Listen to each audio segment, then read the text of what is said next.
واتاي dhegeystayaal haatanna war idin xiiso badan ayaan idin hayaaya isbuuca soo socda wariyaha caanka ah ee BBC-da Cabdirasaaq Xaaji Catoosh ayaa dib ugu soo noqon doona laanta af Soomaaliga ee BBC-da kadib sanad uu fasax kaga maqnaa waxaanu dib u bilaabi doonaa inuu tabiyo barnaamijyada raadiyowga ee BBC-da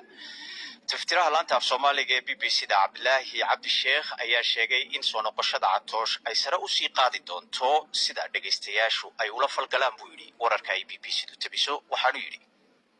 Catoosh waa wariye caan ah oo ay aad u yaqaanaan dhageystayaasheena waxaana farxad weyn inoo ah inuu dib ugu soo laaban doono hawada waxaan rajaynaynaa in soo laabashadiisa ay sare u qaadi doonto sida ay dhageystayaasha ula falgalaan wararkeena waxaa kaloo rajaynaynaa in firfircooni dheeri ah uu ku soo biirin doono wariyaasha Nairobi ee aadka u wanaagsan Cabdilaahi Cabdisheekh ayuu haatan tiraha laanta af Soomaaliga BBC-da oo sheegay sida uu gacanta uga geysan doono wariyaha caanka Cabdirasaaq Xaaji Catoosh kor u qaadida barnaamijyada BBC-da iyo taakulaynta uu siin doono wariyaasha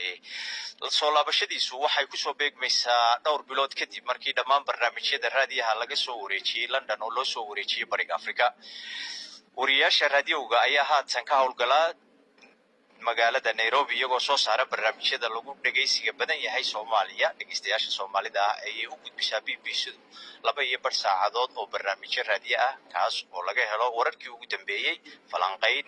warar la xiriira dhaqanka iyo cayaaraha oo ay ugu horeeyaan barnaamijka maalinlaha ah ee halka saac socda ee dunida iyo maanta la yiraahdo